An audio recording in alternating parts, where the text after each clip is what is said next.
అలాగే సినిమా వాళ్ళు వస్తారు పోతారు, వాళ్ళు ఏం చేయలేరు అనుకున్న పవన్ కళ్యాణ్ గారు దాదాపు 15 సంవత్సరాలుగా గెలిచినా ఓడినా ఇక్కడే ఉండి ఇవాళ రోజున కీ అయిపోయాడు. ఈ కూటమి రావడానికి ముఖ్య కారణంలో చెప్పాలంటే అది ఆయనే తీసుకున్న లీడ్ అండి. చంద్రబాబు నాయుడు గారిని ఒప్పించుకున్నారు, అక్కడికి వెళ్ళి మోడీ గారిని ఒప్పించారు. వచ్చే ప్రభుత్వ వ్యతిరేక ఓటును చీల్చుకోకూడదు, మనం ఒకే ఇదిగా రావాలి అని చెప్పి చేసి ఎంత ఎక్సలెంట్గా చేశారో, మోడల్ లాగా చేశారు కూటమి అనేదాన్ని. దానికి పూర్తిగా పవన్ కళ్యాణ్ గారిని చేయాలి. తర్వాత లోకేష్ గారు యంగ్ జనరేషన్ రావాలి ఇక్కడి నుంచి, వీళ్ళందరూ కూడా ఇప్పుడు యంగ్స్టర్స్ రావాలి అంటే వాళ్ళకి చేయాలి, వాళ్ళకి అవకాశం ఇవ్వాలి. సార్ బాబు గారితో ఇంత క్లోజ్గా మీరు చాలా ఒక 40 ఏళ్ళు అనుబంధం కదండి, ఎప్పుడైనా ఆయన ఇలాగ కన్నీళ్ళు పెట్టుకున్న సంఘటన కానీ ఇంటర్నల్ గా బాధపడిన సంఘటన కానీ ఎప్పుడు చూడలేదండి. ఎప్పుడు ఆయన కన్నీళ్ళు అంటే చాలా గుమ్మనంగా ఉండేవాడు. మనసులో ఏదైనా బాధ కలిగినా కూడా ఆయన లోపల పెట్టుకునేవాడు, మన దగ్గర నవ్వుతూనే మాట్లాడేవాడు తప్ప ఏ రోజున నాకు ఇది పరిస్థితి వచ్చింది ఏంటని కానీ ఇంకోటి కానీ ఓకే, ప్రజా నిర్ణయాన్ని మనం గౌరవించాలి, ప్రజలు ఓటేశారు, గౌరవిద్దాం, అలాగే బెస్ట్ ఆఫ్ లక్ చెప్పేవాడు. కానీ మొన్న జగన్మోహన్ రెడ్డి గారు చేసింది ఏంటంటే ఓడిపోయిందని తెలిసిన తర్వాత మీ బట్టి ప్రెస్ వాళ్ళందరూ వెళ్ళి అడిగితే నేను ఇన్ని పనులు చేశాను, అన్ని పనులు చేశాను, నేను ఇంతమందికి డబ్బులు ఇచ్చాను, వాళ్ళందరూ ఏమైపోయారు, వాళ్ళ ఓట్లన్నీ ఏమైపోయినాయి. ఎప్పుడు కూడా ఒక నాయకుడు ఎవరన్నా ఓడిపోయినప్పుడు ఒకళ్ళిద్దరు అన్నారు అనుకో, అందులో కూడా కొంతమంది అన్నారు, కానీ ఈయన మాత్రం నేను ఇన్ని రకాలుగా డెవలప్ చేశాను, నేనేం చేసిన తప్పు, నన్ను ఎందుకు ఓడించారు అన్నాడే. కానీ ఎప్పుడు కూడా ఎందుకంటే బెస్ట్ ఆఫ్ లక్ అండి, ప్రజా నిర్ణయాన్ని మేము శిరసావహిస్తున్నాం అని కొత్త గవర్నమెంట్కి బెస్ట్ ఆఫ్ లక్ చెప్తున్నాం. ప్రజల్ని జాగ్రత్తగా చూసుకుంటూ మీరు ఏమైతే ప్రమాణాలు చేశారో, మీరు ఏమైతే ఇస్తామని చెప్పారో అవన్నీ కూడా ఖచ్చితంగా చెయ్యండి, గుడ్ లక్ అని చెప్పేసి ఊరుకోవాలి. అంతేగాని నేను అది చేశాను ఇది చేశాను అని కళ్ళేమో నీళ్ళు పెట్టేసి ఇప్పుడు ఏమన్నా మళ్ళీ వెనక్కి వస్తుంది, ఎలక్షన్ రాదు కదా. తర్వాత ప్రపంచంలో ఎక్కడ జరిగింది ఇంకోటి జరిగింది, జగన్మోహన్ రెడ్డి గారు ఆయన 14 నెలలు జైల్లో ఉండి తిరిగి వచ్చాడు, బెయిల్ వచ్చింది. జనరల్గా ఎవరైనా ఒక్క కేసు ఉన్నాడు, ఆయన ఇన్ని కేసులు కదా, ఒక్క కేసు ఉంటే బెయిల్ ఇస్తే 1 నెల ఇస్తారు, 2 నెలలు ఇస్తారు, 3 నెలలు ఇస్తారు, 6 నెలలు ఇస్తారు, సంవత్సరం ఇస్తారు, అంతకంటే ఎవడు ఇవ్వడు కదా. ఈయన 18 కేసులు ఉన్నాయి ఈయన మీద. 18 కేసుల్లో నెంబర్ 1 ముద్దా ఎవరంటే ఈయనే. అలాంటి ఆయనకి ఎన్నేళ్ళు అయిందండి ఆయన బెయిల్ బయటకు వచ్చి? 10 ఏళ్ళు పైన అయింది కదా, 12 ఏళ్ళు అంత అయింది.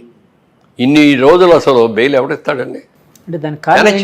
మేనేజ్ అది రాకుండా చూసుకున్నాడు అంతే. ప్రతిసారి ఢిల్లీ వెళ్ళినప్పుడల్లా ఏదో ప్రత్యేక హోదా తీసుకొస్తాడు, లేకపోతే ఈ డబ్బులు తీసుకొస్తాడు, అవి తీసుకొస్తాడు, ఇది తీసుకొస్తాడు అని ఆయన తెచ్చేది ఏమీ లేదు. తన కేసులు ఎలా ఆపుకోవాలి, ఎలా ఈ 5 ఏళ్ళు జగన్మోహన్ రెడ్డి గారు ఎప్పుడు ఢిల్లీ వెళ్ళినా తన కేసుల పని మీద సొంత పని మీద వెళ్ళారు తప్ప సార్. సో ఇలాంటి ఫ్యాక్టర్లన్నీ ఆయన ఓడించాయండి డెఫినెట్గా. మరి ఇవన్నీ కూడా ప్రతిదీ లెక్కేస్తారండి. వాళ్ళ ఎన్టీ రామారావు గారు రాజకీయాల్లో రాకముందు మన ఆళ్ళలో చూసుకుంటే 20% పేపర్ చదివేవారేమో, రాజకీయాలతో టచ్ ఉంది. 80% అసలు ఎవరికి టచ్ ఉండేది కాదు. అలాంటిది ఎన్టీ రామారావు గారు వచ్చిన తర్వాత ప్రతి వాళ్ళకిలో ఒక చైతన్యం వచ్చింది. రోజు మైక్ తీసుకెళ్ళి పెట్టండి, కూలి పని చేసే వాళ్ళ దగ్గర కూడా ధారాళంగా మాట్లాడేసేస్తారు. లేదండి, నేను చాలాసార్లు వెళ్ళినప్పుడు అద్భుతంగా మాట్లాడుతున్నారు, అద్భుతంగా మాట్లాడతారు. ఇద్దరు లేదు, రామారావు రాకముందు ఆ చైతన్యం లేదు ఎవరిలో.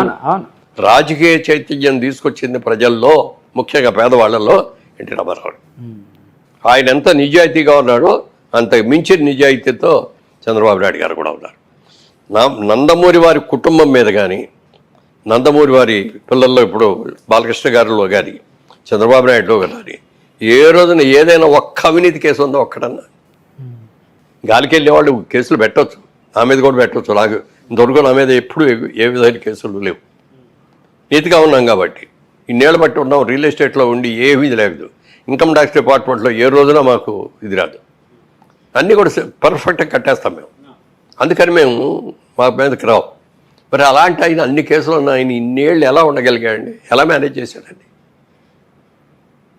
ఏదైనా పాపం పడాలి, టైం రావాలి. ఇవాళ ప్రజలందరూ కూడా అది గుర్తించి, అది తెలుసుకొని, చేసిన తప్పులు తీసుకొని మనం యునానిమస్గా వెయ్యాలన్నారు. ఎలక్షన్ అయిన తర్వాత కూడా ఎవరు ఇంత మెజారిటీ వస్తాయని ఎవరూ ఊహించలేదు సార్. బాబు గారు ఏమైనా ఊహించారా సార్ ఇలాంటి మెజారిటీ? బయటపడ్డా ఆయన ఎప్పుడు అంటే మీతో, అంటే మీ నాయకులు మీతో కానీ గెలుస్తాం మనం అన్నారే తప్ప మనకి ఎంత మెజార్టీస్ వస్తాయి, ఇన్ని సీట్లు వస్తాయి అనేది ఎవ్వరూ అలా చెప్పిన ఏకైక వ్యక్తి కేకే. కేకే సర్వీస్. అవును, కిరణ్ కోటి ఎంత బాగా మరి ఇదో తెలియదు కానండి, అతను కూడా కలుసుకోవాలని అనుకున్నాను. ఎంత బాగా చెప్పాడండి. లాస్ట్ టైం ఓడిపోయినప్పుడు జగన్మోహన్ రెడ్డి గెలిచినప్పుడు బాగానే ఇట్లాగే చెప్పాడు. అవునండి, ఆయనకి ఎన్ని సీట్లు వస్తాయి మేమే అనుకుంటాం. చంద్రబాబు నాయుడు గారికి రాకుండా ఎవరు ఇస్తారు? 20 వస్తాయి. మీరు బోల్డన్ చేసామని చెప్పి ఈయన చంద్రబాబు నాయుడు గారు కూడా ఆ రోజులు అన్నారు, మనం పసుపు కుంకుమ ఇచ్చాం బోళ్ళ మందికి, ఎలక్షన్ ముందు 10,000 చెప్పి ఇచ్చాము, మహిళా ఓట్లన్నీ మనకు వచ్చేస్తాయన్న. కానీ ప్రజలు ఏమన్నారు తెలుసండి, ఆయన 10,000 ఇస్తే ఆయన సొంత డబ్బులు ఇచ్చాడా? గవర్నమెంట్ డబ్బులే కదా మాకు ఇచ్చింది. ఆయన ఏదైనా సొంత డబ్బులు ఇస్తే అప్పుడు ఆలోచిస్తాం దాని గురించి. ఎవరు సొంత డబ్బులు ఇస్తే వాళ్ళకి ఓటేస్తా ఉన్నారు. ఇవాళ జగన్మోహన్ రెడ్డి గారు ఇచ్చింది ఆయన సొంత డబ్బులు ఇచ్చాడా? ఉంటే మీటర్ ఒక్కడమే కదా ఆయన చేసింది. మీటర్ ఒకటే రోజు దారిమటెళ్ళి రిక్షా వాడినో లేకపోతే కూలి పని చేసుకునే వాడిని పిలిచేవారు, బాబు ఇదిగో ఇక్కడ నొక్కు అంటే నొక్కుతాడు. కానీ నొక్కటానికి డబ్బు ఎలా సంపాదించాలి, ఇన్కమ్ ఎలా తీసుకురావాలి, ట్యాక్స్లు ఎలా పెరగాలి, మన వాళ్ళకి కావాల్సిన అవసరాలన్నీ ఎలా తీరాలి, ఇవన్నీ తెలుసుకొని చేసేవాడే నిజమైన ముఖ్యమంత్రి తప్ప, ముఖ్యమంత్రి అంటే ఏంటి? ఇన్ని లక్షల మంది, మరి కోట్ల మంది, ఇవాళ ఇన్ని కోట్ల మంది యొక్క సమస్యల్ని, కష్టాలని, సుఖాలని, పిల్లల భవిష్యత్తుని తీర్చిదిద్దవలసిన ఒక పవిత్రమైన బాధ్యత ఉన్న వ్యక్తి ముఖ్యమంత్రిగా ఉండాలి. అలా ఉన్నవాళ్ళే ఉంటారు లాంగ్ మీటింగ్. సార్, మొన్న మధ్య ఒక మాట అయితే వినిపించిందండి, చంద్రబాబు గారు ఇప్పుడు సూపర్ 6 అని పెట్టి, అంటే జగన్మోహన్ రెడ్డి గారు ఇచ్చే పథకాల కంటే ఇంకా అద్భుతమైన పథకాలు ఎక్కువ డబ్బు ఇస్తామని చెప్పి జనాలకి, అంటే మేము ఫలానా పథకాలు అందించబోతున్నాం. ఇప్పుడు పెన్షన్ అనుకోండి 4,000, ఇప్పుడు 3,000 ఎంత వస్తుంది వృద్ధులకి పెన్షన్, 4,000 ఇస్తామన్నారు బాబు గారు. ఏప్రిల్ మే నెల నుంచి ఇచ్చేస్తామన్నారు. సో ఇలా రకరకాల సూపర్ 6 అని పెట్టారు, చాలా ఎక్కువ వెల్ఫేర్ అనేది ప్రకటించారు. అప్పట్లో వైసీపీ నాయకులు ఒక మాట అనేవారండి, అంటే మేము జగన్మోహన్ రెడ్డి గారు ఇస్తూ ఉంటే చంద్రబాబు గారు ఈ ఆంధ్రప్రదేశ్ని ఒక శ్రీలంకలా చేస్తున్నారు, ఒక సోమాలియాలా చేస్తున్నారు అని చెప్పి విమర్శించేవారు బాబు గారు. అలాంటిది ఇప్పుడు ఆయన మాకంటే ఎక్కువ పథకాలు ఎలా ఇవ్వగలుగుతారు? అంటే ఆయన ఇప్పుడు ఇస్తే ఈ ఆంధ్రప్రదేశ్ శ్రీలంక అవదా, సోమాలియా కాదా, అంటే ఆర్థికంగా చితికిపోదా అని ఒక క్వశ్చన్ అడిగేవారండి. దానికి మీ సమాధానం ఏంటి? దాని సమాధానం, ఆయన ఇన్కమ్ ఎలా జనరేట్ చేయాలి అనేది ఆయనకి తెలిసినట్టుగా ఎవరికి తెలియదండి. మీరు చూస్తూ ఉండండి, 1 year తిరిగేటప్పుడు ఎన్ని కొత్త ఇన్స్టిట్యూషన్స్ వస్తాయి, కొత్త ఇండస్ట్రీస్ వస్తాయి. తర్వాత ఇంకోటి పెద్దది ఏంటంటే, ఇప్పుడు తెలంగాణ ఉందనుకోండి, హైదరాబాద్, సికింద్రాబాద్ ఉంది, వరంగల్ ఉంది, నిజామాబాద్ ఉంది, మంచి సిటీస్. ఏమంటే అదేవిధంగా చూసుకుంటే తమిళనాడులో చూసుకుంటే మెడ్రాస్ ఉంది, కోయంబత్తూరు ఉంది, సేలం ఉంది. కేరళ చూసుకుంటే త్రివేంద్రం ఉంది, బ్రహ్మాండమైంది. మన కర్ణాటక పక్కన ఉన్న కర్ణాటక చూసుకుంటే వాళ్ళకి బెంగళూరు ఉంది, మైసూరు ఉంది. మనకి ఏముందండి? ఆంధ్రప్రదేశ్కి ఏముంది? ఒక సిటీ చెప్పండి. మీ నోటితో మీరు ఒక సిటీ చెప్పండి. హైదరాబాద్ మనకి ఆంధ్రప్రదేశ్లో ఏముంది? ప్రస్తుతానికి ఉన్న దాంట్లో అయితే విశాఖపట్నం ఒకటే అండి. విశాఖపట్నం కూడా, దాన్ని కూడా చంద్రబాబు నాయుడు గారే దానికి కంపెనీలు అయింది తీసుకొచ్చి అక్కడ పెట్టించి, ఎందుకంటే దానికి ఒక అద్భుతమైన సిటీ వైజాగ్ అనేది, సముద్ర బొడ్డు బోల్డ్ అనేది.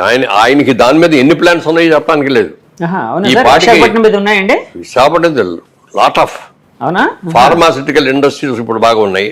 అలాగే అక్కడ హార్బర్ మూలంగా హార్బర్ బాగా డెవలప్ చేసి ఇది చేస్తే ఇంకా అద్భుతమైన ఇతర దేశాలన్నింటికి కూడా ఇక్కడికి వచ్చి ఇక్కడ అన్లోడు లోడు చేసుకొని మళ్ళీ ఎవరు ఎక్కడికి వెళ్ళాలనేది ఇవన్నీ కూడా చేసే హబ్ లాగా, ఒక సెంట్రల్ హబ్ లాగా వైజాగ్ చేయడానికి కూడా అవకాశం ఉంది.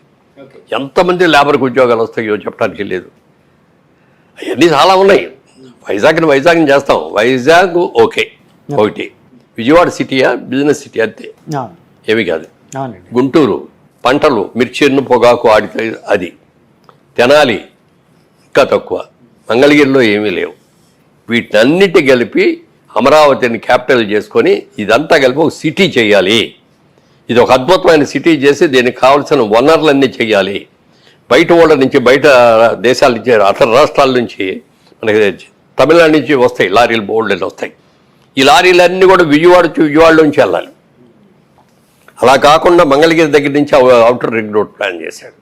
గన్నవరం ఎయిర్పోర్ట్ దగ్గరికి వెళ్ళి కలుస్తాయి, అసలు విజయవాడలో రావోయి.